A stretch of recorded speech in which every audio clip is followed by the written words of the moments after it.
Hi, this is Eric from Longbox Review at longboxreview.wordpress.com. Welcome to the show. This is part 2 of my conversation with Peter Rios, wherein we discuss the new Teen Titans Games graphic novel. And about 3/4 of the way through the episode, we talk about New 52 continuity, along with the upcoming September Zero issues from DC Comics. And finally, towards the end of the episode, Peter has a couple things that he wants to discuss, including an announcement for what is coming next for him. Stick around. I hope you enjoy it.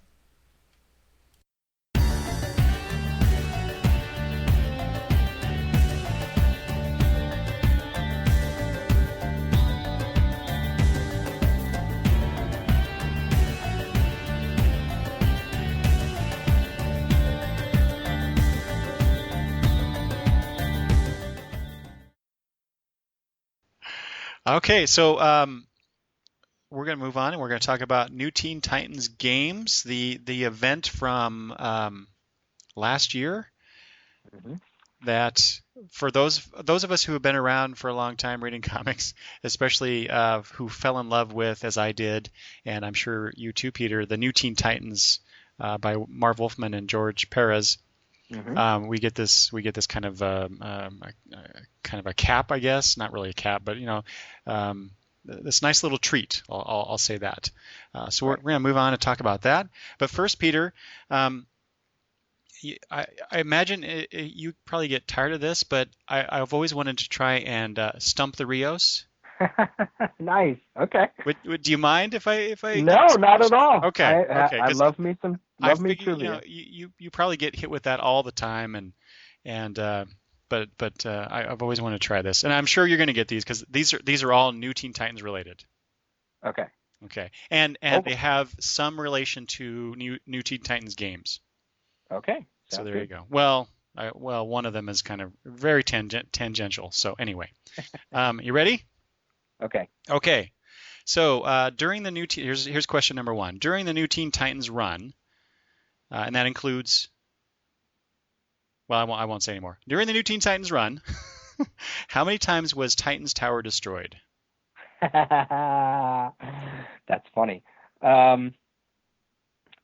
This is tricky because on page they have said one thing, but in actuality it's quite another. Are you counting games as well, or no? Sure. Well, let's count games. Okay, so the first time it was, and you mean destroyed, like literally wiped off the island, right? I'll say yes. Okay. The first time it was when they battled Trigon in the Baxter run, where the building was totally destroyed. It was turned into stone and smashed up against it. That's there was right. that one. That's right. There was the one in Titan's Hunt where it also blew up. This was during the Wildebeest saga. If we count games, that would be 3. Yep. And now, and this is where I get touchy afterwards because I don't remember if it was still around by the end of the New Titans run. And there was the one over in with Jeff Johns' run, the Teen Titans, but I think that tower. So I'm going to say 3. Okay. Well, I failed to stump you. That's what I had as well. Okay, good. But let's go. I'll give you the other questions anyway. Okay. Dang it! I should have did something a little harder. The problem was they said, I remember reading one time where they said like this is like the 4th time the tower was destroyed, and I was like, I don't know if they're making it as a joke or if they really meant, but it's something off panel as a joke or something, or off page. Yeah, because I mean the major times were the 2 times that I mentioned, outside of games. I mean those were, especially the first time, you were like, what? They destroyed the tower? What? Yeah. And then they built it back up again, and then it got destroyed again, and and then after that, when it's not the typical T shape, you sort of just go, it's just a regular headquarters. I don't care about it. Yeah, that's true. So that's very true. Okay. Here's question number 2. What was the name of the character Gar Logan played in Space Trek 2020? Torque? God, yeah, you were so good. Is that right? That's correct. I almost said Turk, and that didn't sound right. And then I was like, did they even mention it in games? I don't even remember if they mentioned his name in games. I don't think they did. But since Okay. he did, it's the whole television thing and Space Trek is actually mentioned in games Yeah. Yeah. specifically. Yeah. So I thought I would try that one. Dang it! Wow, I suck at this. Here's the last one, Peter. Um, in New Teen Titans Annual 2 from 1983, there are a bunch of villains that the Titans encounter. Can you name them? Oh, this is where Cheshire and Vigilante are first introduced. That's correct. Yeah, so you're talking Cheshire, Bazooka. Is it? I think it's just Bazooka. I'm not sure if it's Bazooka Joe. I'm not going to get these because they were really tacky names. I know, exactly. Was one of them? Oh, wow. Well, now this I'm not going to get. There was one of them was like was a harpoon? No. Very close. Yeah, I can't think of what. And then there was a woman that she was like she could hit her target with anything. She was almost like a bullseye character, but I can't remember her name. And then there was a guy in a mechanical suit that something in my head keeps screaming like bulldozer or something like that, but I don't think that's right either. Mm. So the only ones I really know is Cheshire and Bazooka Joe or Joe Bazooka or something like that. Mm-hmm. Yeah, well, that's true. And you're very close on those others. There was Scorcher. Scorcher, I forgot the fire guy, right? Yep. Okay. Spear. Spear. Okay. And Slasher was the other woman. Okay. And the guy, the mechanical guy you're thinking of was called Tanker. Tanker. So what I should have done is made the names even as if a 4-year-old was coming up with them. And then I would have got Scorcher, Tanker. Yeah. Slasher. And so obviously the reason I chose that one is because we get I think somewhat similar. So I'm not quite in the sense of the name defines the character's traits or power, but kind of really simplistic kind of names for the villains in games. So right. That's why I went with that. Right. Yeah, you kind of get the sense that these villains are not going to be used too much outside of the story they're in. That's right.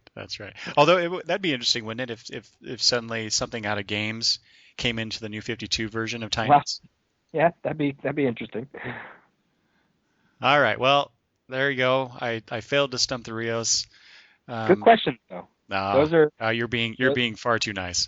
No. Believe me, because somebody would have said, in New Teen Titans Annual 2, the Scorcher had how many turbine or coils coming off of his, flame or something like that. Yeah. And you're like, what? That's not a question. Yeah, I know how you don't like those kind of questions, and I wouldn't either. Yeah. Those are ridiculous. They're dumb. They're too minutia. The ones you hit are exactly right. There are 6 characters, villains. That's something that you would know because they, no. And the Gar Logan question is part of his continuity. So something that is brought up multiple times, not just once. Mm-hmm. But so no, those are good questions. All right. So before we get into games specifically, Peter, I just wanted to touch base with you. Like I said, I know of your love for New Teen Titans. Mm-hmm. And the New Teen Titans for me was my first. I'm going to collect this comic, back in 1980 something, because I actually read the DC Comics Presents number 26 that introduced the New Teen Titans in that little inset. Mm-hmm. And so I read that. I'm like, oh my gosh, I got to get that comic. But that was before, we had comic book shops and all that kind of stuff. Right. So I actually had to buy my comics from like grocery stores. Oh yes, same, yep, And so it was hit or miss whenever I got stuff. And so, I looked, I said coming whenever it was, so that month I went out and I looked and I never saw New Teen Titans #1 and New Teen Titans #2. And maybe I just forgot about it. It wasn't until New Teen Titans #23 that I actually saw and bought. So that's the one where Blackfire is torturing Starfire on the cover, I think. Right. Yep. So that's when that was actually my first issue of New Teen Titans, and I collected it from that point on. And then, of course, over time I went back and got the rest of the issues. I just real curious, why do you love the New Teen Titans? What about that title just speaks to you? Yeah, I don't know. Because I had read a few other superhero comics before that, Justice League and some Marvel stuff, but there just was something about that first issue that I got. My first New Teen Titans was issue 28 off the rack, and I knew who Robin was. I kind of maybe knew who Wonder Girl or Kid Flash was. Maybe I'm not quite certain. But all these, I don't know, there was just something about it that the way the story was told, it wasn't told as like, oh, here's the villain, go beat him up, and then it wraps up. It was like, I don't even think many of them wore their costumes in that first issue. And they called each other by their real names. And the artwork was stunning. I mean, George Perez in the third year of Titans was really in his prime. And I just think it probably was because it was such a good book that I just latched onto it, and the universe was big, and I was able to go back and get all those early issues, and sort of, it was really the one that I wanted to read. And I guess I had a thing for teen books, TEAM, teen books, and also teen books, TEEN, because the other one was Legion of Superheroes. Yeah, I really enjoyed those as well. Me too.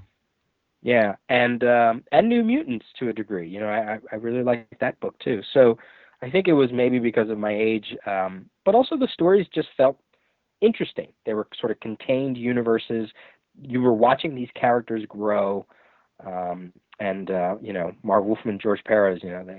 They were a great team back then. So I think it just was a mix of all that stuff, and those covers were just fantastic. And I would pore over that George Perez artwork and try to copy him and draw my own characters. It's just something about it was just so good. So, that's great. I'm jealous that you were there for, the first DC Comics Presents issue. I remember talking about that on an episode going, boy, what must that have been like, to know that maybe there was a Titans-ish comic before that, and then all of a sudden there's these new characters and they're interesting, and yeah, so that's great. Yeah, I think that's why I was a Titans fan for a long, long time. Yeah, it's really funny. Listening to you talk about this, Peter. It's like I'm listening to myself for all the same reasons you listed. That that's why I love that book so much. Right. Especially in regards to Wolfman's characterization of Dick Grayson. Because I know that Dick Grayson is a character that you particularly love in DC Comics, and it was the same with me. We get introduced to this, because I knew Robin before. I'd seen him on the TV show, the Batman TV show from the '60s, right. and I had read, or I saw the Super Friends cartoon. He was on that. I maybe had read some Justice League, or not Justice League stuff, but some Batman comics with him in it. And this was the first time where I looked at Dick Grayson as not the clownish sidekick that always needed to be rescued, but he was his own person. He was a smart guy, and he knew how to deal with things and deal with the team, and I think that was before. I think I had heard of the Teen Titans, but I don't think I had read any of the stuff from the '60s and '70s until after I started reading New Teen Titans. So I didn't have that experience or that exposure to Dick Grayson in that role, but getting into that that Dick Grayson character, just something about him spoke to me being at that age at that time, and especially in that early, maybe the first 2 years of New Teen Titans, there was stuff going on with Dick Grayson where he was angry a lot of the time. and Right. Right. and he was kind of turning out Batman-esque a little bit, but then they mellowed him out a little throughout the run of the series. But you have this nice character arc of him doing these things in the way that he did, and I just latched onto that, and the rest of the team as well. You get all that interpersonal relationships, and I'm not just talking about like Dick and Corey get together and all that stuff, but how the characters related to each other and all the subplots. Not just Mm-hmm. like you said, like some of the characters weren't even in their costumes, and they called each other by their actual names and not by their superhero name, which I Right. think at that time that was the first time I'd ever encountered that. Hmm. I mean, even in Legion, they didn't do that for until I think the 5 year later run. I Right. mean, a Right. little bit. I mean, they peppered in their real names every once in a while, but most of the time it was Legion was calling each other by their code names. And Or yet yeah, here, or nicknames of yeah, their yeah, code names. that's right. Yeah. But here in the Titans, they were real people. They talk to each other like real people talk to each other. So, Right. well, to a certain degree. Right. So yeah, there's Yeah. No. all fun stuff. It's very true. I mean, what you said about Dick Grayson is very true. I mean, I am fairly certain that the first time I read Robin in comics, it was by Marv Wolfman. I think maybe there was a Batman issue, but you know, to me, Dick Grayson has always been Marv Wolfman's Dick Grayson, Hmm. and I have never really gone back before the New Teen Titans and read those issues in like Batman Family or Batman or Detective or wherever he was at, where he was starting to have the falling out with Bruce Wayne or just be having adventures. I've never gone back and read those, and I don't know if it's because maybe I just don't want that's not the Robin I want to read, or because there's no tie to the New Teen Titans stuff. Now I've read the Teen Titans Silver Age stuff, but that's different. It is a Titans Robin, so I guess I get away with it there. But I've always thought, should I go back and read Dick Grayson before Marv Wolfman got his hands on it? And I don't know, I'm always hesitant about that, but Yeah, maybe someday I will. yeah. I'm actually the same way. Actually, I have in my head that eventually I'm going to go back because I love this character so much. I'm going to go back and find all of the, even if it's just traded, but I don't know that I can find the actual individual issues, but I like to find copies of the issues in which Robin appears, and then just kind of Hmm. go through and see how this character evolved over time. But I'm kind of hesitant about that as well. I did read Yeah. some of the stuff in the Batman family, those and some of the Batman title itself, Hmm. and where he is kind of off on his own doing his thing. Right. Those are actually pretty good stories, for the most part, for being, I think there were only a few pages in Batman Family at that time, but whenever he got involved with Batman in a story, it's like he becomes a completely different character, um, Right. and not very interesting. It was always his solo stuff that I wanted to read more of until, of Hmm. course, New Teen Titans came along. So Cool. anyway, so there we go. That's why we love New Teen Titans, at least in part. But let's go to the I guess this is the last New Teen Titans story, I guess, in the way that we Yeah. would interpret that. So New Teen Titans games. Peter, let me run through the credits here real quick. Okay. This was written and, as it says in the book here, written and plotted by Marv Wolfman and George Perez. Art and the cover was done by George as well, with inks by Mike Perkins, Alvey, and George himself. Colors by Hi-Fi, and lettered by Travis Lanham. And it was interesting as I was doing this research here. The inks, and this is information off the internet, so I'm hoping that it's as accurate as it can be. But the reason that we have three inkers here is that, of course, this was a story that was started many, many years ago, and I'll get to that in a second. And so one of the inkers started this. I think Mike Perkins. Yeah, Alvey, I think, started doing the initial inks as I found out over a decade ago from the Paris pencils, and then Mike Perkins came in and did some pages, And then he moved on to Marvel when New Teen Titans Games was kind of on a hiatus, if you want to look at it that way. And then he came back to help finish it once they got it going again. So that's why we have 3 inkers on here. Let's see. If you read the introduction by Marv Wolfman, you find out that from his recollection, this whole thing started in about 1986. And with the initial idea, he had this initial idea of doing this, and Peter, you fill in where I might be getting my information incorrect here, but sure. So it started in '86. They talked about it. George kind of ran off with it too, because as I found out, I didn't realize this, but in fact, I just read an article this morning, Peter, before we started talking about George Perez's style of developing stuff. But he and Wolfman basically plotted out stuff, and then George went off and drew it, and then came back, and then Wolfman actually did the dialogue. Right. Which at the time when I was reading New Teen Titans back then, I just figured, not knowing anything about how comics were produced, Wolfman wrote it, Perez drew it, and that was pretty much it. Right. But it turns out that George actually had a lot to do with the composition of the story and influenced what Wolfman was actually had in mind in some cases with the story. So anyway, it started in about 1986 with conversations with George and the powers that be at DC. It was supposedly to be released in 1990, which I did not know until researching this.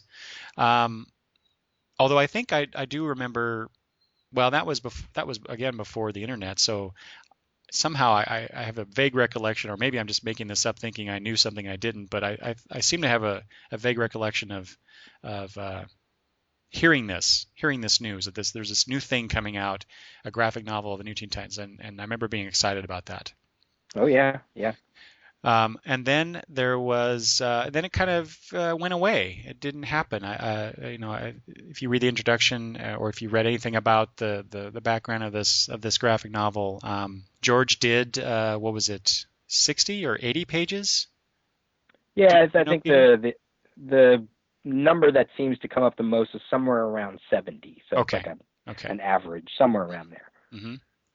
And so he had done that work, but then Wolfman had a bad writer's block, he said, and George was busy doing this and doing that, and it just kind of fell along the wayside. And then in 2004, it was announced again that they would be doing this, and that's when I definitely knew, okay, here we go. This thing that I remember hearing about, or it's going to be coming out very soon. And then it was off again. This was 2006. It's like, everybody kept asking, when's New Teen Titans Games coming out? When's it coming out? And, it wasn't coming out as of 2006 anyway. And then finally, 3 years later, it was back in the news because they were talking about a 30th anniversary release in 2010. And I think that's about when things started getting going for real, and for sure we're going to finish this. Right. But they did miss that. That would have been nice, wouldn't it, Peter, to seen that on the 30th anniversary? Yeah, just missed it. Yeah, just missed it just by, several months, but several months, yeah. But it did finally come out on September 21st that week in 2011, just as the New 52 was rolling out at the same time, which I thought was a really curious decision on DC's part. But at least I finally got to read it. Some 23? No, how many years later was that? A long time. Yeah, it's hard to say because if it was 1990, that's when it was supposed to come out. Then technically that's right. Yeah, 21. Yeah. But who knows? Yeah. Over 20 years. And then we finally get New Teen Titans Games. So there you go. What an interesting. And I'm really surprised too that DC finally decided to put it out. I mean, there was no reason for them to do it at this point. Even though they had some of the art done and the story worked on and all that. I mean, unless they were trying to really go for that 30th anniversary release, I don't know. Do you have any information on that, Peter? No, the only thing I could sort of think about is, you know, they probably thought they were just leaving money on the table if they didn't, and maybe, I mean, certainly, there's precedence in when Perez finally got Marvel and DC to do the Justice League Avengers, right? Mm. Justice Daily Avengers, and after how many years that was put on the shelf, and then it was finally brought back. So, maybe DC said, look, here's this other unknown Perez project, and there's certainly a lot of work that's already been done. It's not like some of those other projects that go by the wayside, and like at one point there was supposed to be a Firestorm graphic novel called Corona, and it was talked about in a few letters pages back in the 80s in Firestorm, but it never surfaced. And then I think some of the material or some of the stories that Jerry Conway wanted to do with it wound up being one of the annuals, actually. So it's much different than that, right? Like that didn't really have a lot of work put into it. This one had a lot of work put into it, and somebody had those pages, and I guess maybe DC just felt, let's just do it. We have it. Let's do it. Yeah, it would have been nice if it came out for the 30th anniversary. I doubt it was a huge seller, but I'm sure there were a lot of devoted Perez fans out there that needed to have this. Mm-hmm. Me being one of them. Yeah, and me. Just to see the new Teen Titans, the way, the team that I loved, right, be back yet again for one more story. Right. And so, it was. I mean, they certainly, very in the introduction, he treats this as, yes, it's a cap to their working relationship, but it's also, they said it's sort of out of continuity, and to some degree it can stand on its own. Whether they succeeded or not, that's something we can talk about. But it was meant to be a standalone story as much as it could be. Mm-hmm. Mm-hmm. Yeah. Although I have to admit, and like you said, we can probably talk about that in a little bit, but I did go through and try and place this as if it were in continuity with the issues that had come out, and I don't know that I was successful. I did find one specific reference in one issue of the New Teen Titans that could kind of place this story, place games, within that context, within that time frame. So, where did you fall? Okay, so there is a reference in here. Well, not a reference in games, where Gar Logan has that hairdo, his mullet style. And so I was looking for that. And there was an instance in New Teen Titans number 71 where Gar is at the opera and he references his new hairstyle, which is that same hairstyle. Wow. And there's also in that, I can't remember the issue now. I didn't write it down. But he talks. Well, I thought it was related. It actually isn't, because there's in the scene in games where Gar is coming out of that school, right? And he mentions how he basically his dad threatened him if he didn't go to the school. Oh yeah, Dayton said, "I either come here or I'm out of the Titans." And there's actually a scene in one of the Titans comics after 71 where. Or I think, I'm sorry, it's not that. It's in the 50s after the Who is Wonder Girl story. Right. Where there's a scene where Dayton actually says, "Okay, you're done. You're done with the Titans." Huh. So I think, and I read this too today, where George was talking about the story and the evolution of this, and there were pieces of games or ideas that they were developing, way back when, for games that actually made it into the run of New Teen Titans. Right. So I tried to place it, but really it's you can't to a certain degree. But I did find that specific one in New Teen Titans 71. So I kind of placed it there, but it doesn't work because that's the start of the Titans Hunt storyline, right. I believe. So it wouldn't work out, but it was a fun exercise anyway.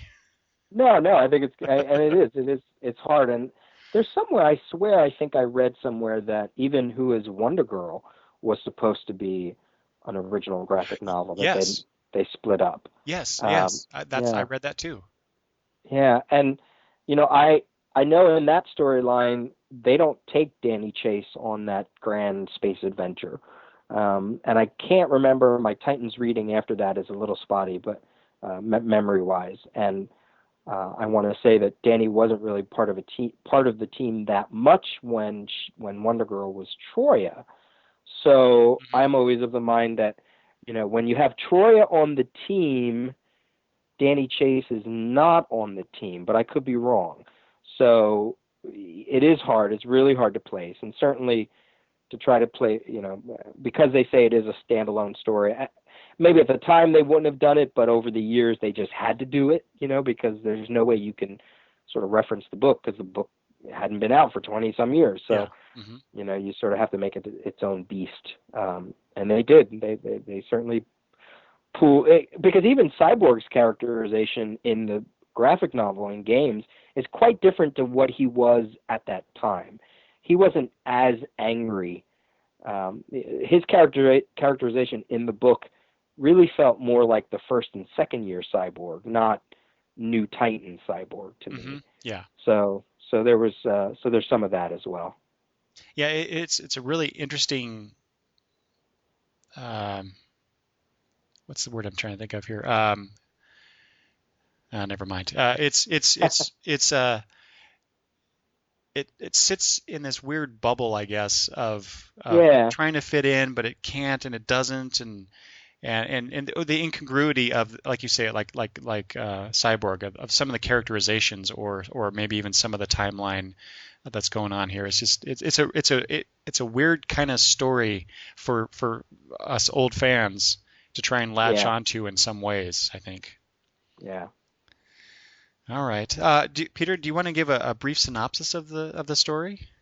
Sure, as much as I can. So basically, there's a war games type scenario situation going on, for lack of a better way to describe it.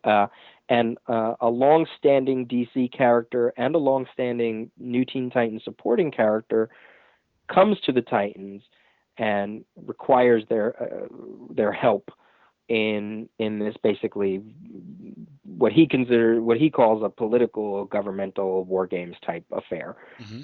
this situation. And the character is King Faraday, who is a longtime DC spy thriller character, and who Marv Wolfman would play with in the New Teen Titans every now and then. And they don't trust him.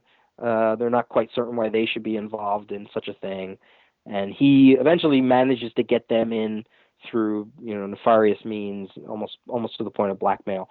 And it turns out to be this grand adventure against a character called the Games Master, and it puts the Titans up against various villains, various nefarious characters who are threatening other supporting characters that are in their lives, like Cyborg's grandparents and Donna's husband and Changeling's family, and so on and so forth. So they're battling these villains, all while Nightwing is trying to figure out what is exactly going on. And it turns out, lo and behold, that the Games Master is actually Faraday himself, and it all wraps up back into him, and they stop all of his plans, um, and then it ends, more or less.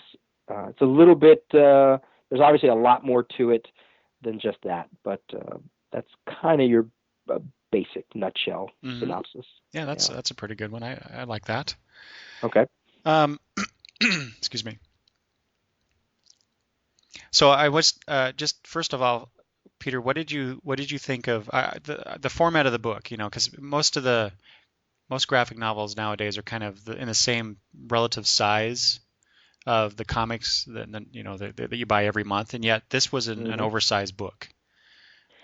Which my take on it, obviously you get George Perez doing stuff like this, then you want to give him a larger canvas. Yeah, yeah. But I was actually, when I actually received the book in my box from DCB Service, I was surprised to see the size of it. But it was a delightful surprise. I was just curious what you thought of that.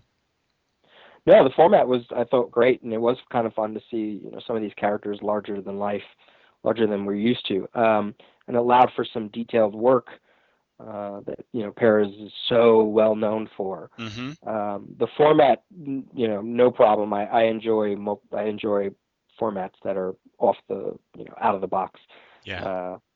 from regular comics. So that was great. No, I thought that worked in its favor. And it's relatively cheap too, Oh for yeah. what it is. Yeah, definitely. So, speaking of George's propensity for detail in his panels, the first page, you get that bottom half of that kind of like a wide shot of that area that's been attacked, and you look at that and all the destruction that's going on there, and all the people down below, and there's a helicopter hovering up. You get that. That's a completely George Perez panel right there. And then and then throw on top of that the snow. The effect of the snow on this page is that was the first thing that jumped out at me. It's like, wow, that looks really good. Very cinematic, right? Like, just sort of, you're trying to look at the details, but you can't because it's a freaking snowstorm. Yeah. So, no, yeah, that was cool. That was cool. And to tie it back to Rachel Rising just for a second, because they're about midway through the 8 issues that we read, it starts snowing there in that story, and it's a very different take on the snow. I mean, it still works, I think, in both stories. Sure. But if you contrast the two, it's interesting. Maybe just to me, but no. I because that actually speaks to something about the art that I liked about this about the book, was that much in the same way that JLA Avengers was Perez kind of throwing in all of his tricks of the trade. Mm-hmm.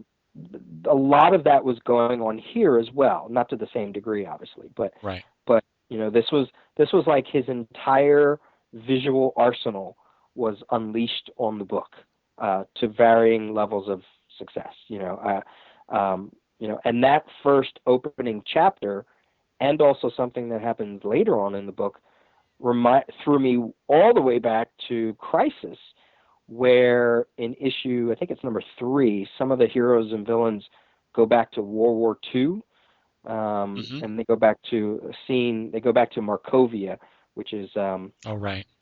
Geoforce, of the Outsider, his home world.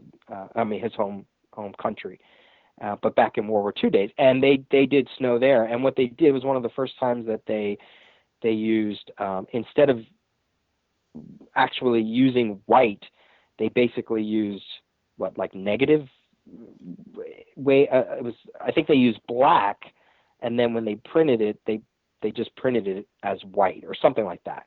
So it was sort of like a reverse sort of way to do it. Like, you're almost instead of actually drawing the snowflakes, you're just taking away the image. Right. The art, and it had that sort of like, I don't know, looked like a bunch of holes, but it worked. It was effective as snow. And when I saw that and then saw games, I was like, oh my God, that's kind of like that, So really, a lot of this was like his way of pulling in all the things he's learned over the years. Well, and how much of a I don't know, experience was this for George? Having done so many pages back in the late 80s, maybe early 90s, and then coming back to it and finishing it up in 2010ish. And he actually does talk about this in his afterword in the book, about trying to kind of gel his style back then when he first started that to what he's doing now, and trying to make sure that everything flows and there's not this jarring. Oh wait, here's George Perez back in the 80s and here's George Perez now. But how I would think that would be kind of a weird experience coming back to something that you started so long ago, and then trying to finish that story now. From a creative standpoint, that would just be a weird experience. Right, and you would look at these pages because, that's really all that existed. I'm sure for you, for me, for a lot of these people, were the pages. We might have. I know I've saw these black and white pages for a long time, off and on, on the internet, and go, wow, there's that original graphic novel that never came to be, and I certainly couldn't figure out what the story was. So here he is trying to mix his styles. And how do you not just see some of that older stuff and want to either tinker with it, number one, Yeah. or go the way that he did and sort of say, well, let me try to match my style these days. Because his style these days has gone a little bit back to his original early amateur days where his characters are a little softer, they're a little rounder, a little more cartoony. And you get a mix of that in this book, especially with all the different inkers. And I have to say, as much as I love Perez, the artwork and the story, I think they both sort of there's stuff that gets detracted from both of them because of the distance that both of these, this creative team has had on the book. Perez talks about manipulating his style, like you said. But with the different inkers, there are some pages every now and then that kind of feel less finished than ones that maybe he inks himself or that Alve inks. I'm having a hard time sort of determining which pages are which inkers. Yeah, I try to do that too, and most of that's just my ignorance of not knowing certain inkers' styles. Right. But I did look for that, and you can kind of see it a little bit in like characters' faces. Yeah. But, whether the inks are heavy or light and whatnot, but yeah, it was really difficult for me anyway to figure out who did what when. Yeah, and my hope, my sort of thinking is, you kind of hope that Perez inked pages that were really loose, right? Because he would be able to sort of know what he wanted to do or whatever. And you hope that the ones that are a little bit tighter are the ones he gave off to the other inkers so that they didn't have to do too much work. Now, having said that, his inker, Alve, he inked Perez during the Kurt Busiek Avengers run. So I kind of have an idea of what that looked like. So I think I know sort of how that looks like in this book, which then makes me think the pages that look kind of not finished, I kind of want to say those are probably the Perkins one, which is kind of a shame because they're the ones that I like the least. And they just don't seem fully formed just yet, and the inking over Perez looks very different in my brain to all the other inkers that Perez has worked with. So it makes me think, well, I guess that must be Perkins, because I'm not familiar with that kind of look. So, yeah, it gets a little disorienting every now and then. It's not kind of like the tour de force that JLA Avengers was, which I consider to be Perez's masterpiece. Like, to me, that is and always will be, because even Crisis, and I say this quite a lot, and I think people forget, Crisis had some very heavy-handed inkers because Perez was doing some very loose layouts, especially by issue 4, and you got like Giordano and Mike DiCarlo, who especially DiCarlo, who's a very heavy inker, and you sort of see his style more than you see the artist. And then when Ordway came on to Crisis, that's when the book sort of got its defining look, but that wasn't until issue 5. So Jerry Ordway inking George Perez is really what most people think when they say George Perez on Crisis. It's not, there is no true George Perez on Crisis. Only on the covers is he really doing his own work. And maybe the first issue, I think. But the majority of the rest of the issues, from 5 on, that's all Jerry Ordway doing inking over Perez. So, for me, JLA Avengers, that's like pure Perez. And this is, I like it, but I'm having a hard time saying I love it. And that's, I feel that way about the story too. Yeah, I agree with you. I was slightly disappointed in some aspects of this. Yeah. despite my overall love of these characters at this time. So Right. And it's certainly not. I've read worse Titans than this. I've been at their low point. Even with Wolfman and Perez, I think there's one or two stories that you kind of just read and you're like, oh, okay, that was that issue, but I don't hmm need to read that again, or hmm whatever. yeah, Um, but the story is like that too, where I think the distance of time, and they certainly say in the two intro and afterward, where they're both going, we forget how this damn thing was supposed to end, so we kind of just sort of had to make it up, and they say it's a better ending, but some of the details have changed. So there's even one or two scenes where, even more than that, where you're kind of reading it and you're going, wow, this really feels, knowing what I know from Wolfman and Perez about how they say this story changed over the years, this scene feels not like what he drew, you know? hmm It sort of feels like this is a new way that Wolfman and Perez were going to do this scene. Because they talk about how, like, all those villains weren't connected originally, right. and they weren't working for the same character, and now they are.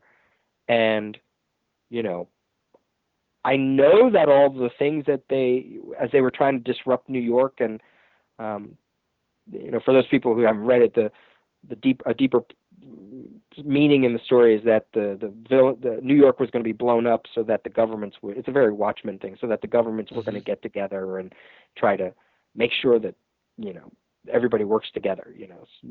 Sacrifice 3 million for 300 million or whatever the story was.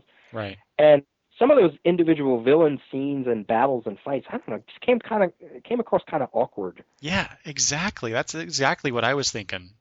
Yeah. Especially that whole bit where we about the middle of the book where we have all those fights between the Titans and these villains. It's like Mm-hmm. what? Well, I have another issue with that, but yeah, it just come across very awkward. Yeah, yeah. I think you have a pretty good introduction to the story, and then the ending once everything is kind of laid out for you what happened, then you kind of have a nice ending to it. But yeah, that middle section was for me was kind of what's going on here? Why are we doing it? Why is it being done this way as opposed to another way? Yeah. So yeah, Yeah. you're right. It's awkward is the correct word for this. Yeah, and it's a shame because, like I said, I do like it. I'm glad it's on my shelf. I'll keep it. I won't sell it on eBay. It's part of the Titans history.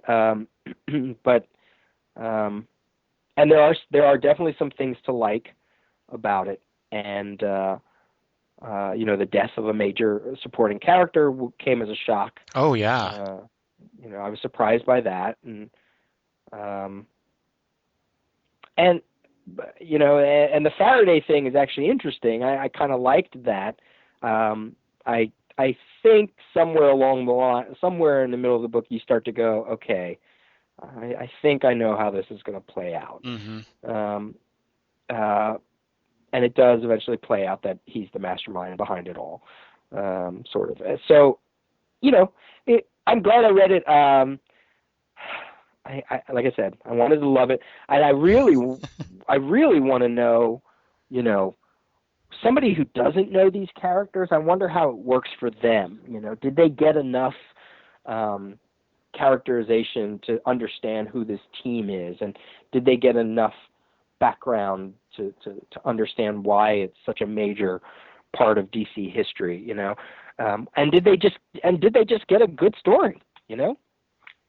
There's a lot left on the table there because we're familiar with these characters, right? So hmm there's a lot of subtext and inner character play that is not even on the page. It's what we're bringing to it. Like I thought the scene between Cyborg and Raven after the death of like one of the supporting characters, he goes up to her and she's like, "Oh my God, it was all my fault," and he says, "No, it was my fault." That was an interesting scene, not because of what was on the page, but because that was rare. Cyborg and Raven rarely had a scene like that in Right. their ongoing story. I mean, they worked together. He certainly appreciated everything she did, and And they had some moments here and there, but nothing like that. I was like, whoa, that's huge, you know? So Yeah. I like that. Yeah, that was one of the I think one of the better scenes as far as interpersonal stuff goes. It's like it was a nice surprise Hmm. to see that. Yeah, definitely. Well, so you're mentioning a couple times now the death of a supporting character, and that was so. Let's just lay that out on the table. Right. So again, but you're talking about how much do we bring to the story? Do any new readers who are not familiar get enough of that? And I think maybe in this case you do, in the sense of you understand that what we're talking about is Sarah Sims, Hmm. one of Cyborg's longtime friends, at least in the series. That they met in, was it number 8? New Teen I Titans think, 8, was that the Day in the yeah. Life Yep. where Hmm. she first appeared? Yeah. And she helps kids who have lost limbs, and so you get that, and in order to save them from a bomb on a field trip bus, she drives that bus away, and unfortunately it explodes, and Hmm. Sarah has died. And so I talking about continuity and all this stuff like we were before. Had I kept coming back to this, Peter, when I was reading this. Had this come out when it was supposed to have come out, would this have? I think in terms of this graphic novel would have changed the direction of the main title to some degree, and that's one of those things. Oh, not to mention King Faraday, who came into Right. Titans every once in a while, but to have Sarah die in that way, how that would Hmm. have changed Cyborg's character, and what direction would they have gone with that? And and also the Raven's sibling that Right. shows up Right. here. Now I don't remember exactly, Peter. Would this, if this had come out then, that would have been the first time we had seen a sibling of Raven. A Raven, isn't that right? Right. Yeah. Because then They they they played with later sort of like the seeds of Trigon, the or brothers. they're sort of like the and this is even during the New Titans run, not even during Jeff Johns' run, but the idea of un children that were killed, and Oh, right. this was I guess it was after issue 100 Yeah, of the New Titans. They started yeah, messing around with Trigon's brood, or the seed of yes, Trigon. I forget yeah, what they called it, yeah. That's about the time I started going. This comic isn't as much fun as it used to be. But there is something interesting about Sim, like that hurt them killing off Sarah. That would have been very interesting at that time. They didn't mess around with the supporting characters too much. They left them live for Hmm. the longest time, and it was, sort of the reason why the characterization of Cyborg before she dies, and he's sort of rough and tumble even before it. I almost would have seen, had he been sort of like the level-headed man that he is, and then that happened, and then he went a little bonkers. Then I think that would have made a little more sense. Yeah, yeah, I agree. Yeah, yeah. That Because was a misstep, I think. yeah, it was so huge, that, and I thought it was well done, that scene, the whole lead up. Everybody's going, call Wally, get a hold of Wally, he can get there, and nobody can get there in time, and Raven wasn't there. I like that scene. I thought it was effective. Yeah, and just the pacing, the way that George, cuts here and cuts there, and continues that on. That was really, I think, really suspenseful. Hmm. The way that he pushed that story, and then there's the explosion, and you get that, and this is the page. All you see is Sarah's eyes, and this small panel at the top of the page, and then you get this nice, how George likes to put things in boxes Right, right. on a page, a sequence of boxes, and you basically get that because it's all the sound of the feedback, I guess, of the explosion Yeah. coming through, and it's just these jagged red E's going across, and in each E is a different character, the way that they are reacting to this Hmm. sound, and that event. That I thought very well done, very good stuff there. Yeah. That was at the point that I sort of, and maybe a little couple more issues after that I started to think, oh, I know where it was. Yeah, it was when it was after the scene with Cyborg and Raven where you meet the guy who actually set off the bus bomb, Mm-hmm. and then he gets shot by somebody in the shadows, and I thought, oh, did Faraday do that?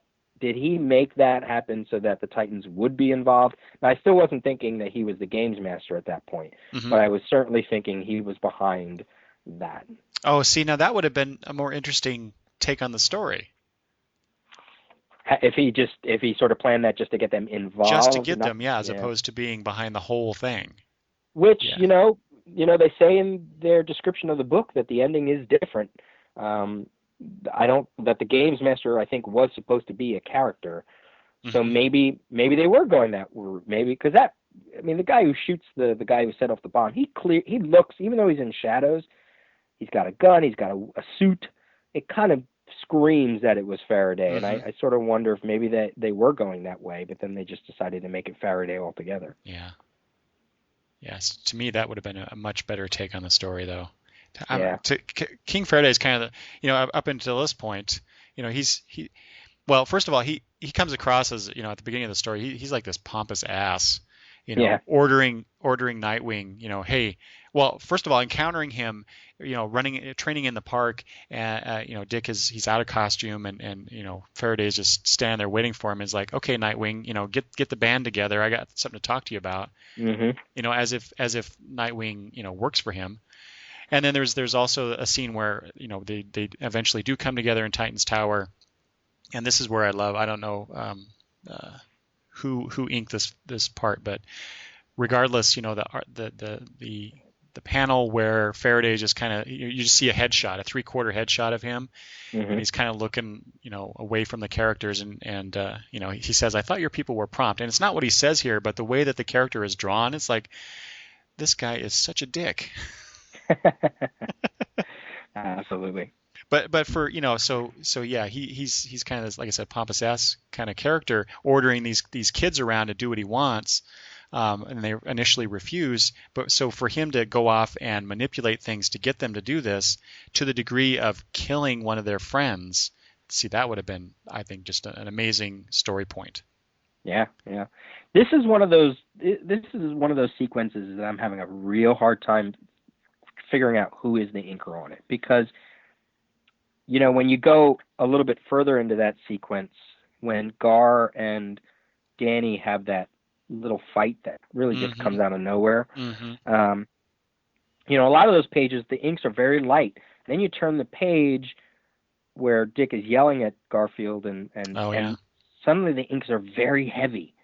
They everything gets kind of dark compared to where they just were. And I'm kind of like, that kind of looks like Perez, but the stuff before it also looks like Perez, but is it Alvey? And I don't know. So yeah, it's hard. I would love to know who's done what. Well, it's funny you mentioned that particular page, right? Where Nightwing is yelling at Danny and Gar. That's where I have in my notes here the colors, especially Nightwing, that panel with Nightwing, and there's another one down below, but the colors on that page just are really rich, the blues and everything, and I think that maybe contributes to what you were saying about the darker inks, just the inks combined with these rich kind of dark colors on that page, I think contributes to that, but yeah, I like that you mentioned too that the characterization between Danny and Gar, how they're at each other all the time. Mm-hmm. And I know that was part of it in the series too, whenever Danny was around, but you're right, it did seem like their little tiffs just kind of came out of nowhere. It kind of felt like Wolfman doing characterization 101. He wanted the readers to know that these two characters often butt heads. Yeah. And that was his point to put it in there, but to do it, I think that there's at least 2 or 3 of those scenes throughout here where that happens. And on one hand, that makes sense because of what happens at the end of the issue with Danny, and it seems like that he and Gar have come to come to terms with how they feel about each other. Mm-hmm. And so to contrast that with, they were jerks to each other beforehand. Yeah, okay, I can see, now with this tragic thing that happens to Danny, a change of heart here. But Yeah. And yeah. Wolfman even says, he wanted to write Danny's sort of redemption in a way, if not for the people reading it, for himself. Mm-hmm. He felt he never really got a chance to write Danny in a way that the audience, because back then everybody didn't. There's a lot of people that did not like Danny Chase, me included. Yeah, me too. Yeah. And when he had his little thing at the end, I was like, okay, that's obviously Wolfman saying, okay, here's a way to sort of put a cap on Danny. Maybe it's a little bit forced that we're now supposed to feel sorry for him, but I got it. I was like, okay, he saved the day. His hands got blown up. Gar, was worried that he was going to die, and there was a real moment there where he was saying, Danny really is a hero. So I thought that was interesting, and it adds a nice little final point for the character, Mm-hmm. especially knowing that what we know about Titan's Hunt, and the character dies anyway during all that. So, right. Yeah. So there was a couple other things I want to just make note of this having to do with the art. Like I said, as I was reading this, I was taking notes and just kind of noting things that kind of popped out at me. And there's one scene here that I want to. I'm not gonna be able to. Oh, here we go. It's the scene right before Faraday meets Dick in the park, Mm-hmm. and it's the scene right after the cloisters scene as well. But there's the top panel. There's a strip there where someone's pointing a flashlight at a file cabinet, and it's just this very simple. It's a black background, and you see the flash of light, the circular flash of light on the file cabinet, and that's it. And I thought, wow, that's a really nice, simple way to show what to move the scene, or to introduce the scene, and you know exactly what's going on, and it's just a very effective, simple bit of artistry, I think. Right. And maybe maybe a little too simple, but I really enjoyed and there were things like that throughout this book. Like I mentioned the Peresian use of boxes. And you see that there's a scene with Corey.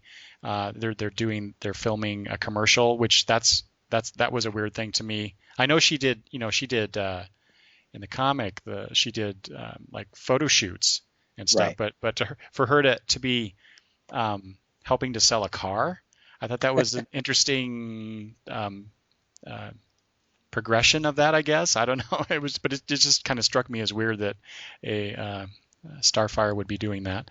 I think there's precedence in her being a spokesmodel for. Okay. Yeah, I think there is precedence for her selling, being something to sell something. Okay. Yeah. I couldn't remember, and I did not want to go back and. Well, I do want to go back and reread all my Teen Titans stuff, but I simply didn't have the time to do that.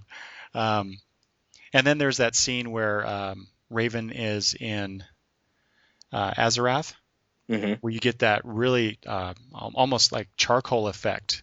Yeah, I love that. Of the art. Yeah, that's a perfect. And thinking back on how Azarath has been portrayed in the past, this is a really, really dark interpretation of that dimension or whatever it is, but very effective.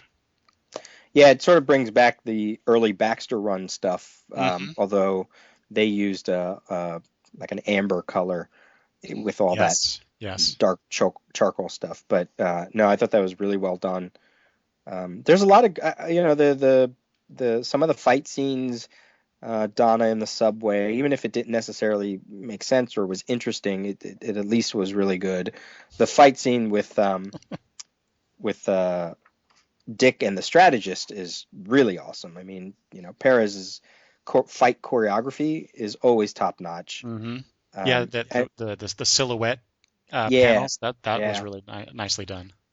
For me, I always look at Perez as, if you have if you have the two schools of thought, say you put like Neil Adams and Alex Ross on one end, and you put, I don't know, somebody really cartoony on the opposite end, like really cartoony, like Jack Cole or I don't know, some along those lines, Phil Foglio or I don't know, something like that.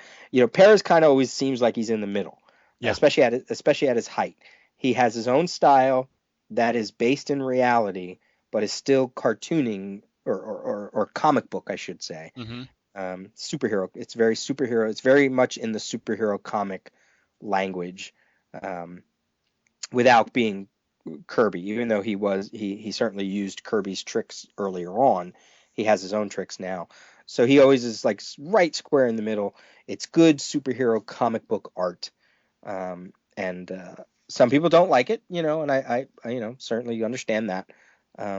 But for those of us who do, and who grew up with it, it's really is nice. And there's some pages in here that are really nice, like those some of those battle sequences are really cool. I think I went into this wanting, which is always a mistake, right? Your expectations are always the wrong things to go into when reading a story. But I guess because JLA Avengers was so chock full of Easter eggs, I thought maybe this would be too, but then I thought it would be like a Titans universe Easter egg hunt. But then I remembered, well, technically this was coming out at a point where it didn't have to be that. So, no, it makes sense that there wouldn't be. Mm-hmm. It would have came out when everybody was familiar with the material, so it didn't matter. I almost wonder what this would have been like had there been a story but no art, or maybe just a hint of a story, and then they just decided to do an original graphic novel anyway, Mm-hmm. but had to start completely from the ground up. Oh yeah. I think we probably would have gotten something a little more like JLA Avengers, where it was like really a love letter to the series, as opposed to just yet another story, which I totally get that that's what this was. I understand going in that this was a lost project. So yes, I understand why it feels like that, and maybe why I'm not so attached to it. But it would have been also interesting in another world to get, their swan song and have it be a love letter to the larger Titans universe. Yes. Yeah. Yep. I agree with that definitely. Yeah. So one more thing I wanted to mention about the art, because this I love Mm-hmm. I love this scene here. So you get the fight between Raven and her sister, whom she names Azara at one Right. point. But so on one page you get it's just a page of basically, I think of it's a special effects scene Mm-hmm. where Raven's attacking her sister's soul self. You get the white of Raven with the black, and then everything's red around it. But then they clash, and then you have this explosion of souls, and Raven comes out on top, of course, because that's what's got to happen here. But so then her sister dies, but and then this is the scene that I really love and I think maybe this has more to do with the color artist that did this than perhaps the George or or whoever inked this page. But that scene where Raven is transporting from Azarath back to the cloisters, and you get her in the middle of her soul self, and her soul self is slowly shrinking down as she transports back in there. Just those few panels there, just again, very simple. The color palette is very limited, but yeah, it's very effective and invokes this sense of movement when there really isn't any. Right. I just think that's lovely work that they're doing there. He's really good at transitional sequences. Mm-hmm. Things that might take place over just a couple seconds, and he allows them to have room. Kind of like when Dick is training in the beginning, and you're seeing multiple images of him running. And I love the sequence where and obviously this is done out of necessity, but where Jericho is at the Renaissance Fair, and he gets a phone call, and he spells out Titans, right? So instead of doing a shortcut way of, maybe using the same image of his face over and over and just changing the hands. I mean, all of it is, he's giving him different facial features in all 6 of those panels, and that's cool. Like, he's not taking a shortcut to his artwork. He really, right down to the Titan's Tower when you're in their meeting room, and boy, that's looks so familiar, with the T and the chairs with their little symbols on the back and the pictures up on the wall and the circular staircase coming down. I mean, that's such a, when I look at that room, I'm like, yeah, that's it. That's the image that's burned in my head about what That's that right. looks like. Uh-huh. Uh-huh. Yeah, I'm glad you mentioned that too about the transitional thing, because that's one thing that I kind of miss for at least the stuff that I'm reading. Whenever I see you got multiple panels basically showing you the same thing. Right. And what I see a lot nowadays with artists, and I don't know if it's just time or maybe they think this is the way to do it. I don't know, but they seem to just do a repeat with changing something very slight. And it's not, but and that scene that you mentioned with Jericho, it's the same kind of thing, except the slight changes seem to convey more to me than stuff I'm seeing nowadays in other comics. Uh-huh. And it's a, I don't know, I miss that. I miss that about in comics in general. That this is art. It should be moving things forward and not just, like you say, taking that shortcut. Right. And it really makes me appreciate and miss George's work on say a monthly title or something. Yeah. Yeah, it's a whole other topic and tangent, but I remember reading somewhere an artist saying something like, oh well, readers these days, they demand that artists are so perfect in their craft, or that they put in all the best they can put in every page, and that's the reason why books are late and blah blah blah blah. And I wanted to stop and say, no, we just want it to be exciting and good, because look, I like John Romita Jr., but you ain't going to tell me that John Romita Jr. draws Iron Man's costume the same way on page 1 that he does on page 8. I mean, he takes shortcuts. I mean, he's an expressive artist. He's not worried about making sure that every piece of armor on Iron Man's skin is exactly the same as it was 2 pages earlier, right? So but he's exciting, and for those people who like him, I like him. He's exciting. He's comic book art. I love it. We don't want artwork to be. It doesn't have to be Michelangelo every page. Right. It's just got to be good and exciting. So, all those artists out there who are taking their time because maybe they think we want it to be, I don't know what. Just do your style and make it good and come out, and put it out. I don't. Here's Perez, who kills himself every issue because that's what he wants to do. But then there's someone like Mark Bagley, who's very loose, and his characters, certainly his faces don't look the same from issue 1 to issue 8, because he's going really fast and he's not worried about specific details. So, but yet it has life. When he's on a book that is good for his style, like when he did the Thunderbolts way back, it meant something. Every panel, every page, every detail, because it was something that he was into. So yeah, I agree. That sometimes I think the shortcut, the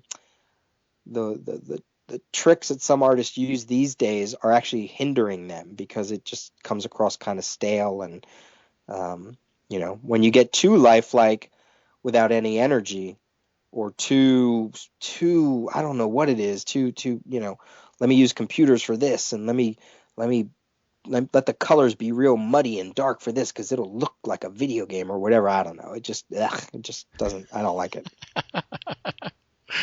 Yeah. And I wish I was more versed in the artistry, the language of it, because I feel like every time I try to talk about the art in a comic book, I'm missing so much I don't have the tools, the proper tools to talk about it. So, um, but we are talking a lot about the art, and I want to get to some of the things you had said earlier about the story and some of the ways that it was, awkward and maybe disappointing. Um, did you want to talk about any specific things or? Um, no, I think it just was the way the story just sort of progressed, and um, I, it's hard. They're racing against the clock against the games master, and he's trying to blow up New York, and he's using the Titans because he's familiar with them, and maybe on some level he thinks they're going to stop him. He thinks they're going to stop him. I don't know. And it really felt like they almost, I don't know, like it didn't have to be a Titan story. Um, and one of my biggest sort of misgivings about it, and I usually never really try to focus on. It's kind of hard. It's like I like to talk about the things that happen in the book, not the things that didn't happen in the book. Mm-hmm. But when you're talking Titans and you don't have any scene where they all come together and shout Titans together and they work together to they have this amazing sort of plan that Dick worked out, and they work together in these interesting ways, and their powers are put together in interesting ways to defeat the villain. I'm like, well, then that's not really a Titan story, is it? I mean, that to me is, I think of like Trigon and Judas Contract and Terminator, where they join up together, and Dick knows just exactly how to use everybody's powers and abilities and talents, and then they save the day, Yeah. Yeah, this one, I don't know. I just as I was reading it, I realized I was more and more sort of just reading it to read it, and that it would never live on as one of my top 10 or even my top 25 Titan stories, Mm-hmm. and that's unfortunate, but it is what it is, and I really can't say much more of it because the history of the project is probably the thing that's most interesting about it, and also the thing that kind of holds it back a little bit. Yeah. Yeah. So it's a little unfortunate. Yeah. That's you said it perfectly. I think about I hadn't really something was bothering me about this. Yeah. And I couldn't quite put my finger on it, and that's exactly it. It was that the Titans weren't. I mean, they come together at the beginning for a very brief moment, to basically tell Faraday, "Now go away. We're not going to be your lapdogs." And then, and then they do come together again very briefly before they go off to do basically what is the rest of the book, and that's to fight the villains. And Right. they're all separately doing this thing, and that's precisely what's been bugging me about it. It was the fact that they were not working as a team Yeah. to do this stuff.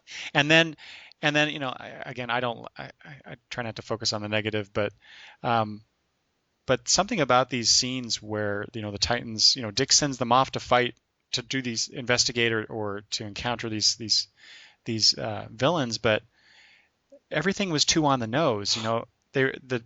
The particular Titan was sent off to deal with the particular villain that was set up to take care of that particular Titan. And I thought, Hmm. Dick being the strategist that he is, I would think he would see that and maybe do something different. I don't know. Yeah, but and especially because you never really got. I mean, I never really got how they all connected. I mean, you kind of did. They were closing off all the points into New York and trying Hmm. to blow up the one bridge, and but you know, uh, eh, the girl that Troya fought in the subway. I guess she disrupted the subway lines, Hmm. and then she's fighting Donna Troy, and then Donna's talking about this dragon thing. I just was like, what? Yeah, I yeah, don't know. It just none of it ever really seemed to in a book called Games. All the puzzle pieces just never really seemed to fit perfectly, yeah. and um, yeah, just not what I would. Yeah, I don't know. It almost seems like had they come together and done this book, and maybe this was Who is Wonder Girl, like they were trying to tell that story from New Titans 50 and 51 and all that, like that would have been great because I love that story. Mm-hmm. But it was a little more Titans-esque. And this one, it really does feel like an unfinished product. You sort of go, oh, this is why this was a lost project. And it feels like a time capsule, a lost, or something that was meant to be done in a different time, and it just doesn't feel right. And again, like you said, I hate to focus on the negative, but just it was good. I'm glad I read it. Good in the sense that I'm glad I was able to read it and that it came out and all that. But I don't see people walking away going, "Wow, that was amazing." Mm-hmm. Yeah. Which is very unfortunate. Yeah. Like you mentioned this too, going in to something you're going to read with certain expectations, and I don't think it would be very hard, I think, for someone to not do that who is a fan of the New Teen Titans and of Wolfman and Perez's work on that. To come into this and not have any expectations, it would be very difficult. I certainly didn't do it. I couldn't do it. No.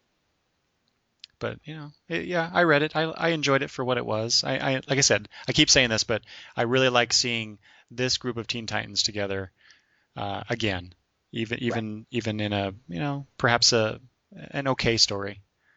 But the art was lovely. And Nightwing in his disco collar costume, man. Don't get better than that. I love that costume. It was that costume was perfect for him. Tying into his circus days. Oh yeah. As compared to what he's wearing, wore later with basically that black with a little bit of blue and now the black and red suit. But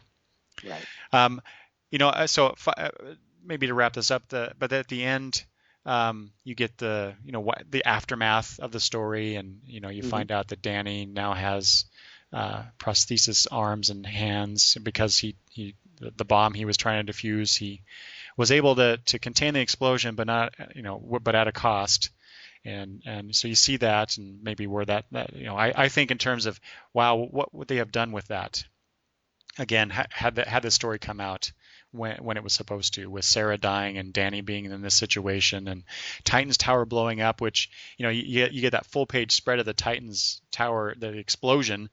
But after all this time, and after how many times did we see Titan's Tower be destroyed? It's like, well, it's kind of lost its impact. But you see all these changes that would have happened, or may have impacted what was to come in the main book back then. So I kind of like the thinking about that. So at least I have that from this story. It's a bit of a snapshot in time.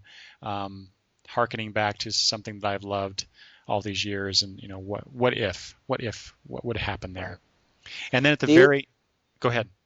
Oh, one quick thing about the tower blowing up, following Cyborg's dialogue about his father built this tower and that he built it, he would be proud that it was that his accomplishment was going towards saving the day, was kind of interesting because I guess what they're saying in the games world, in this thing, the tower had never blown up before, which means when they were battling Trigon, which it did, they destroyed the tower at that point. I guess maybe what they're saying in this story is that never happened, or at least that part of it never happened.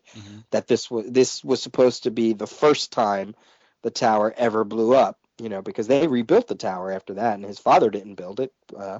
Obviously, I mean, they used his notes and all that, but so I thought that was interesting that they were trying to suggest that this was the first time, and then maybe that's again why it didn't have as much impact with me, because I was like, oh, they're trying to say this is the first time it blew up. Oh, okay, well that's cool. Technically, it's not, but okay, that's cool.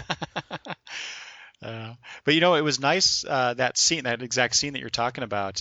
You get Speedy there and Aqualad and Lilith. So you get more of that Titans. Oh, and Wally shows up as Flash. So you get our larger Titans family showing up at the very end. So that was kind of nice to see. I would have liked to have seen more of that throughout the whole thing, but And then at the very end, those three panels at the very bottom of the last page, where Cyborg and Nightwing are talking, and then then it felt like a little bit of like coming home to me in the sense that you get this banter between these two characters. Mm-hmm. A little bit of humor to kind of pull away from the tragedy that we've seen in the story so far, and that was kind of nice. It was a nice little thing. The Titan's jet flying, over the moon, or in front of the moon there, as a nice cap to the story. I thought that was kind of neat. I thought the dialogue too was a little, I don't know, Buffy-esque. The "we are so doomed." Which is that I'm sure there are thousands of characters in the history of literature that have said something along those lines. But when I read that, I immediately went to that first episode of Buffy where Giles basically says that and then walks off. And I kind of got that same sense of humor and tragedy all wrapped up into that. Yeah. So that was nice. Oh, and Garfield finally has his hair back. I like that. I hated that mullet. I wasn't a fan of that costume either at that point. It was sort of like a little twist of his original Titans costume. I never really cared for that. No, I didn't either. Yeah. All right. I have to say. Go ahead. I was just going to say, just when you're talking about the dialogue, I did like one thing that a couple things actually that Marv Wolfman said in the intro. First, at some point, either in his intro or Perez's outro, they talk about Crisis, and they call it a maxi series. And I thought, yay, they used that old terminology again, because nowadays everybody always just says limited series, whether it's 2 issues, 4 issues, 12 issues, 24 issues, they just say limited. But back at the time, if it was 5 and under, it was a mini series, and if it was 6 and over, it was a maxi series. Yes. So I love that. Yeah. But the other thing Wolfman said was, we talked a lot about Perez and his art and having to adapt his art and all that. But Wolfman very openly and honestly says, I writing is very different now. So I had to think about that. And how does that change how I write and approach the material? And I like that. I kind of dug that about what he said, because a lot of times you get veteran writers who kind of push against the way comics are written today, for good or whether it's better or not. That's not really what I'm talking about. But comics are very different these days. The way they're written, the way they're approached, whether you want to call it deep impressed or whether it's just the tools that they use or the execution.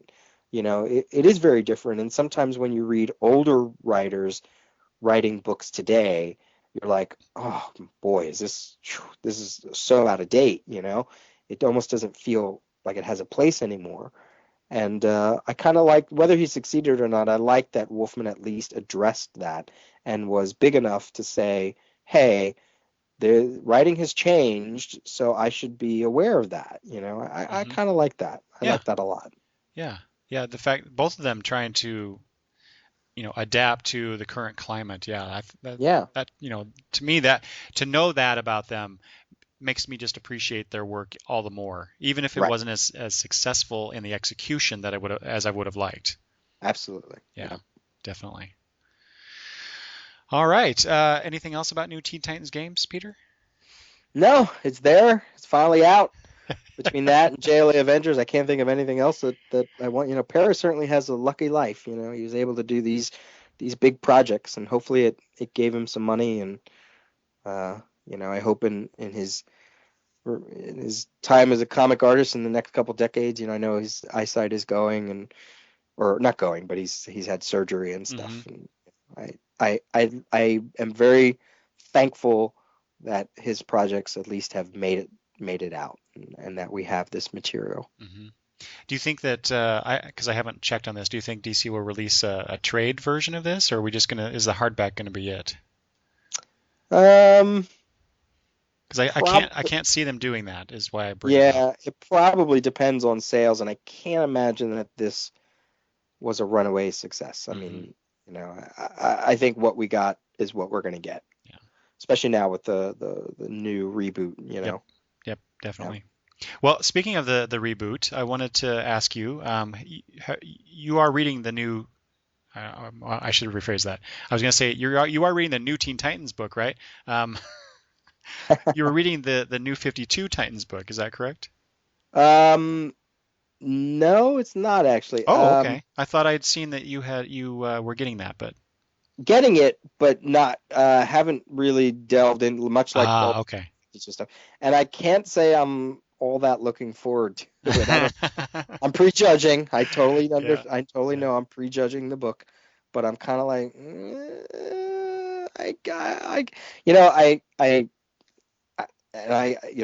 a way, this is kind of like this could be a segue to if you have any question, if we talk about like what I'm going to be doing in podcasting, but my grand goal for a lot of the DC 52 stuff before the year anniversary is to actually go through and sort of month by month look at each issue and see how the universe has developed and what has changed and try to lay out the first year of books. So eventually I'll read Teen Titans, but Okay.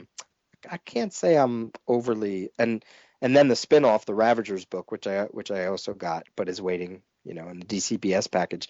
I'm like, I don't know. Whereas I think I'm going to enjoy the Legion corner of the universe. Mm-hmm. I think my Titans days are probably over on some level. Yeah. Well, I have to say I thought the same thing. But when the new 52 was announced, I was looking at all the titles and stuff. I decided to I pretty much bought all the 52 stuff, at least the first issue. There's a couple that I skipped, but Teen Titans is one of the ones that I got, and I was actually surprised at how much I was enjoying, certain aspects of it. It wasn't, not all of the books are, runaway hits to me. They're not, I'm not talking about sales or anything, but in terms, personally, how much enjoyment I get out of it. Teen Titans is, it's a fair Midland book right now, but there are certain aspects of it that I wish they would just move on from. You'll probably see that when you start going through them. One of the things, though, I do know that I'll be able to do more than some podcasts that I've heard, even on CGS. This whole reviewing the new books with a nod to why reviewing the new books against the old universe, which I think is a mistake. Mm-hmm. I've heard that a lot, from various reviewers or read reviews where they're like, oh, well, this doesn't work because in the pre-reboot days, blah, blah, blah, blah. And it's like, well, you can't do that. I understand you can do it as a fun exercise, but as a criticism, it kind of bugs me a little bit because this is a new thing. So unless they say specifically something has or hasn't happened, it's kind of hard. You can't just take everything for granted. You sort of got to say, all right, this is the way it is now. If character A was left-handed before this and is now is right-handed, well, he's now right-handed. You can't say, whoa, when did he learn how to write right-handed? It just some of that kind of bugs me. It's like, no, you can't do that. I mean, you can, but I don't know. It's an interesting time for me, and I'm sure a lot of other comic book readers, DC lovers, because there's so much undefined right now. Sure. They rebooted this, and who knows if because we know that certain elements that we have read in the past are going to come back in, but we don't know which ones and how they're going to change things and what's going to be different and where are they going to go with this, and it's in many ways it's very exciting, to discover this as it's happening, but also for me it's kind of frustrating because I want to know this stuff. I want to know if, like, when the new 52 and was announced and Teen Titans was going to be one of the books, but it wasn't going to be the classic new Teen Titans run of characters. Was the new Teen Titans as we remember them, are they now part of this continuity, or are they out? Those kind of details. Yeah. So that's where I'm kind of looking forward to, and I know some people aren't, but I'm looking forward to the Zero issues coming out in September. Right. Kind of to start that process of filling in the blanks, and I hope I hope it's successful in the sense that I feel satisfied with that. Of course, I want more, Right. just because I like history. I like the history of these characters, and I want to know what's happened to them and why they're Right. here and how that affects what we're seeing now. And this, those Zero issues coming out in September, that's a very real example of be careful what you wish for on some degree. Hmm. Because a lot of people who are calling those Zero issues, they're sort of saying, oh, it's just a cash grab, it's another, sort of number juggling thing, are probably also the same people when the first issues came out said, well, did this happen? Did this happen? Did this happen? Well, guess what? DC heard that and said, okay, we're going to tell you what happened. So sure, they could have done it maybe in a much more natural way, Yeah, organic way, yeah, but here you go. A whole month, 52 issues or whatever it's going to be of all origin stories, and if you want to know, buy it. If you don't want to know, you know what? Take a month off for DC, and then come back the next month. And well, I'm sure those stories are going to proliferate throughout all the rest. So and talking about we were talking much earlier about the risk that DC took yeah, relaunching their entire line. This is kind of a risk too. It might be a little less risky than relaunching your entire line, but the fact that they're not they're coming out with just those Zero issues. They're not releasing issue 13 at the right, same time. They're basically suspending their numbered line for 2 months. yeah, And that's to me that's just crazy. Why would you do that? Why not offer it at, as Marvel double ships? We essentially have that same kind of situation here with DC. Not that I want yeah, them to do that, but right. it's just a I can't get my mind around some of these decisions that they're making and the risks that they're taking. Yeah. Well, at least this. I mean, they did it before. Zero Hour, right? Zero No, Hour that's was a true. whole month of Zero issues way back in '94 or whenever that was. Hmm. And a lot of this, I love hearing, and I'm sure you were around at that time too. But like what you said about what is in and what isn't in. We we played this game after Crisis. That's After true. Crisis, it was Hmm. like even with Superman, even with the Byrne revamp, we were like, well, what's in, what's not in, and we had to wait until they told us, and they sometimes they did, sometimes they didn't. Yeah, What was in, even like Justice League, what stories existed now, mhm. which ones didn't, because technically Wonder Woman wasn't around back then, so Oh yeah, that's right. you sort of had to play that game with that. But even then, of course, it happened over time. It wasn't like all at once. But you got Man of Steel, and you got Hmm. JLA Year One. To kind of fill in those things as these separate publishing entities from the Right, main books. And right, we're not getting that right now. All we're getting so far is what happens to be what little tidbits are dropped in the monthly issues, and then now these Zero issues. So it's yeah, a very different. Publishing space that DC's in right now. It's very yeah. weird to me, and like I said, it's kind of exciting too. So, Yeah. And you kind of think of it like, what if, think of it this way. What if DC had just burst on the scene in September of 2011? What if we never knew about DC oh before that, wow, right? And suddenly they laid out these 52 titles. Would we have asked these same questions? I don't know, maybe.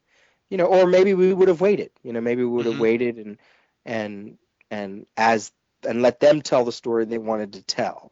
So I think part of the and this is, if I was publisher of DC when they were going to do the reboot, uh, when Flashpoint came out, those 5 months of Flashpoint and all those crazy spin-off miniseries that they had, I would have not published any other book. hmm I would have wrapped up my entire line before Flashpoint came out, because basically Flashpoint, with all of its crossovers and miniseries and all that, it basically had the same amount of books that they were putting out before there was Flashpoint.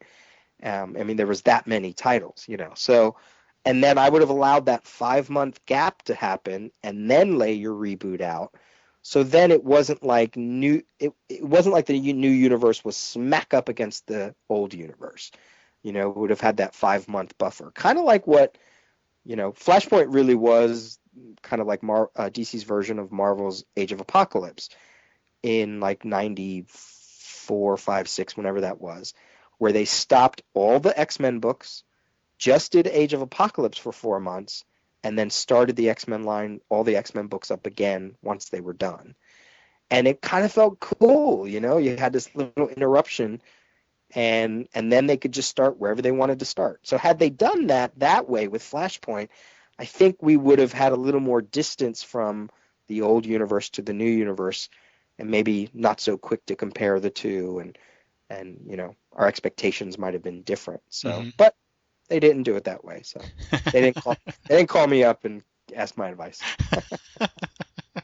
Well, okay, so I want to wrap things up on the comic talk, but it's a perfect segue.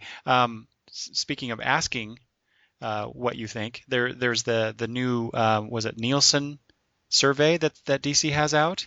Oh, right, yeah. Did you participate in the previous one, or have you done the second one? I did the first one. I haven't done the second one yet. Okay, yeah, I just did that last night. Okay. So it's a little different, as you would hope that it would be. They're not asking the same questions. Right. So yeah, at least I actually really appreciate the fact that they're soliciting that feedback. Depending on what they do with it, that's always the question. But I like being able to or feel like I'm participating in that way within the medium that I so much love. So. And I'm sure what always strikes me so funny is that there are people who saw the results of the first one and were like, oh, it's the same old story. And then you're like, but then I want to ask them, okay, did you take the test? Like I know some people probably aren't taking it that probably should. The point is, if you're reading any DC book, you should take the survey.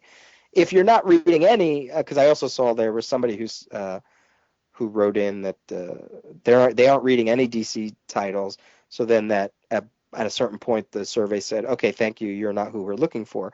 And they were like, well, I guess they don't want my opinion. It's like, yeah, they don't want your opinion because you're not reading their books.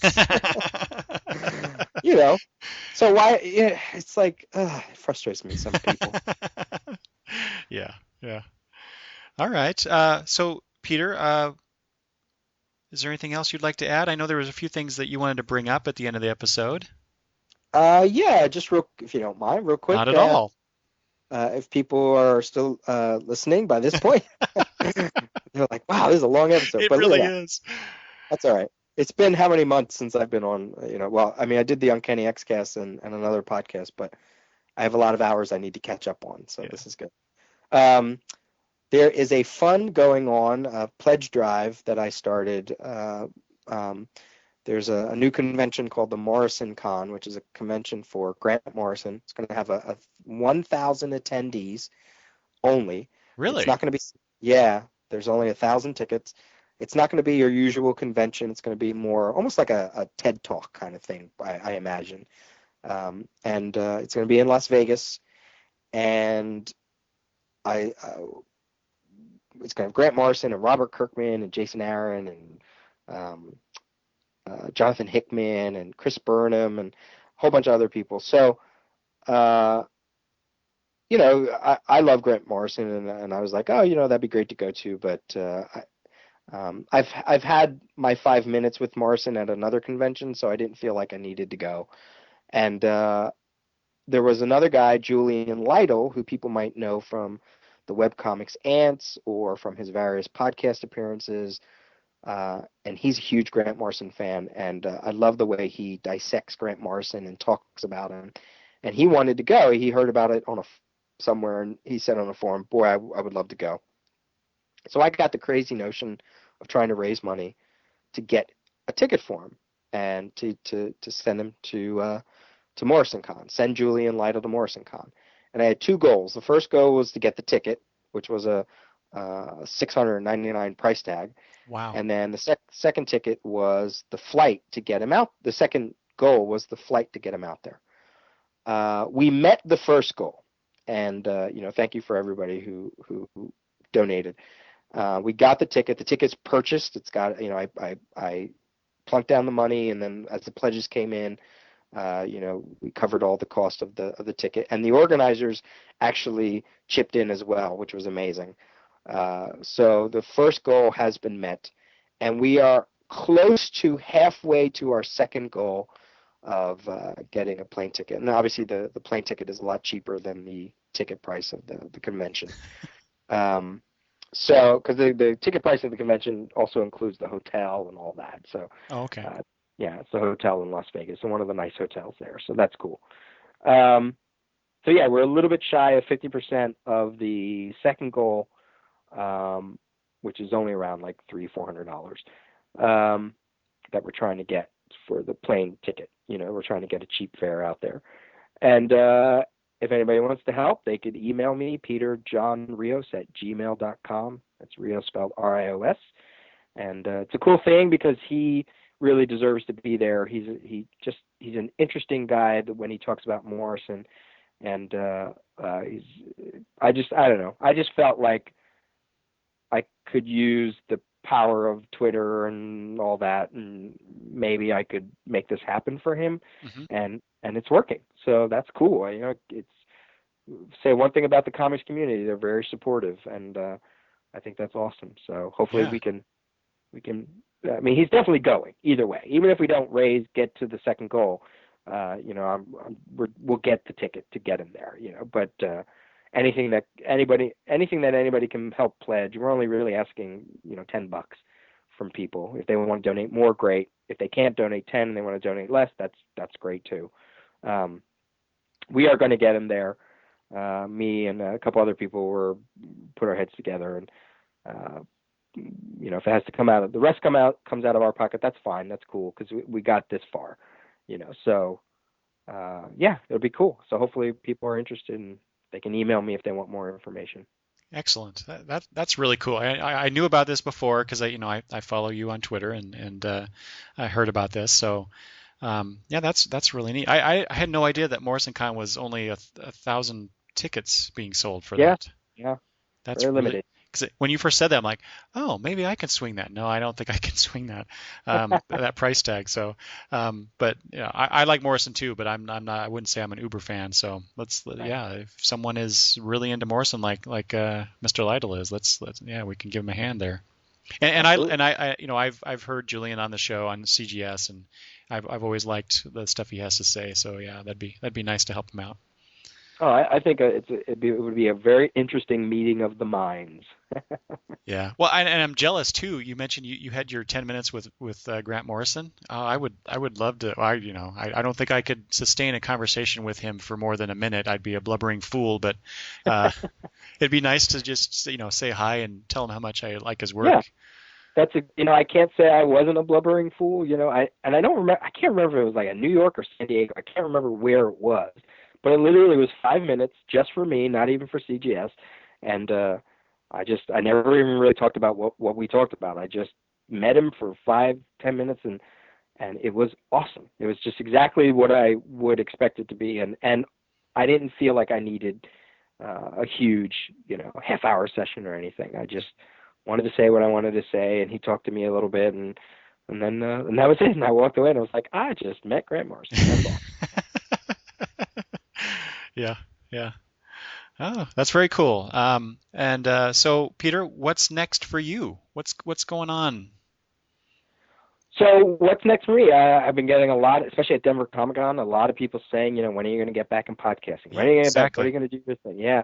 And I've certainly teased it on Twitter and elsewhere. And I realized that July 1st, I don't know when this episode's coming out, but July 1st, 2012 will be exactly 1 year since the last time my voice was heard on CGS. Oh, okay.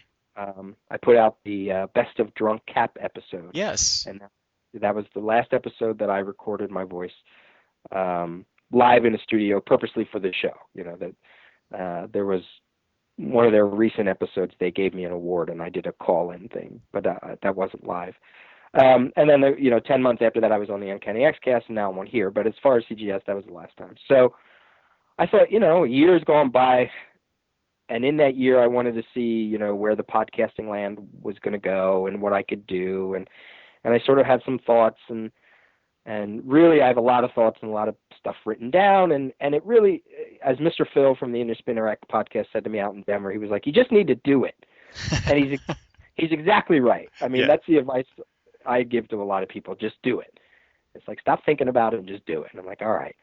So come July, I'll say July 1st, but who knows, but come July, I'm just going to put out an episode and see what happens. And it's all under the the website's not up yet, but it's going to be the Daily Rios is the sort of like the overarching title of everything. But what that means is I could do anything, which I normally do anyway. I usually post something in it every day anyway, whether it's a blog, Tumblr post, or in the future it'll be a podcast. Maybe it'll be a review, but it'll all be daily, Monday through Friday.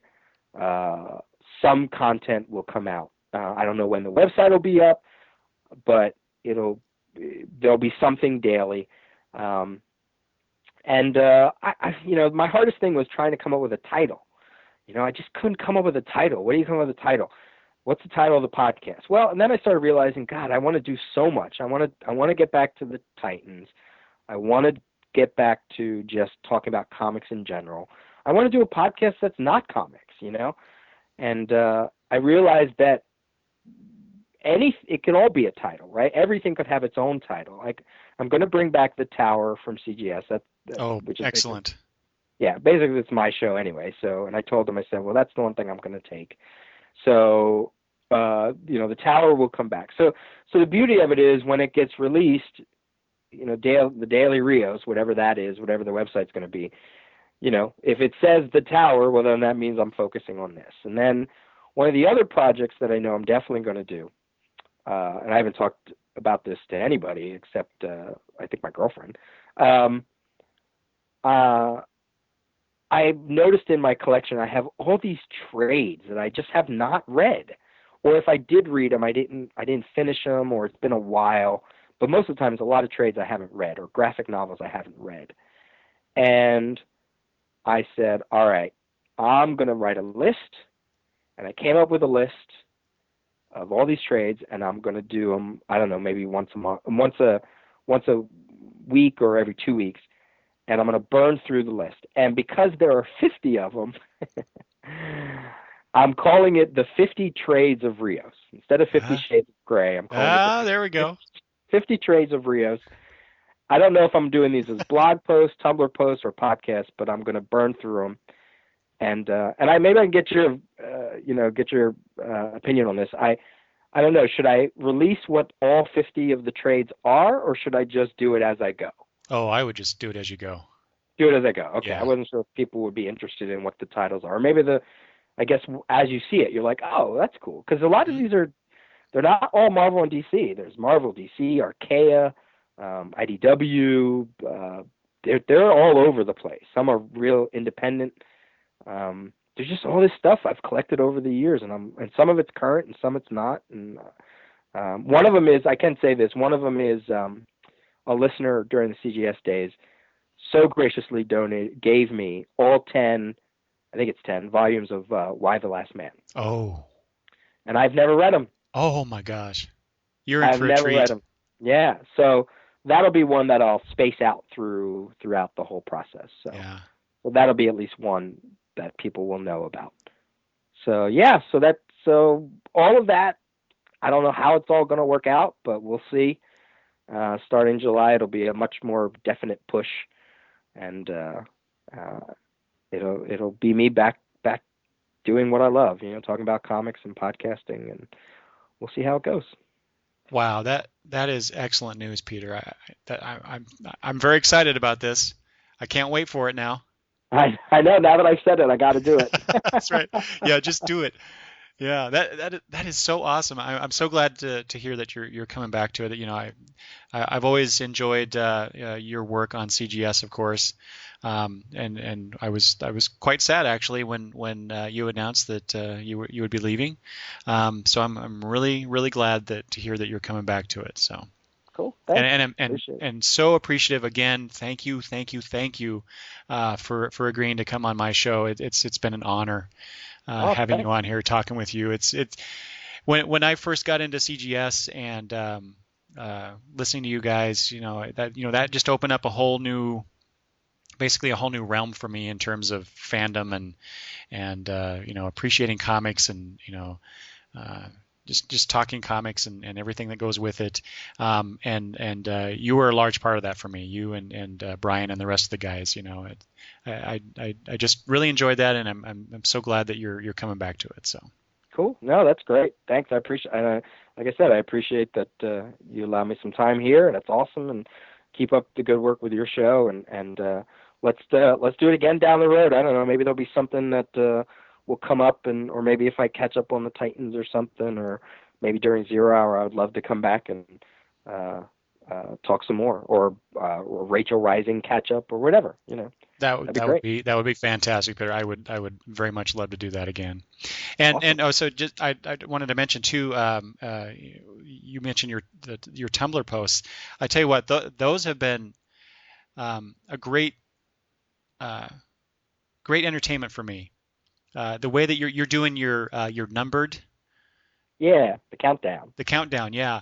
You know what? I I'm gonna sound really stupid now because I didn't get it at first. What you were doing. Mm-hmm. I read your posts. I don't know how. I won't say how long, but I was reading them. I know, and I was enjoying your comments about this stuff, about each issues that you've had in your collection, and at one point I'm like, wait a minute, why did you comment about an issue that was before the one you just commented about, or I can't remember. Anyway, and then it finally struck me what you were doing. You were counting down the days of the year that relate to the individual issues that you were commenting on. It's like, that's a brilliant way to do it. Yeah, I mean, I'm way behind. I backed myself up about 3 weeks. I got to catch up.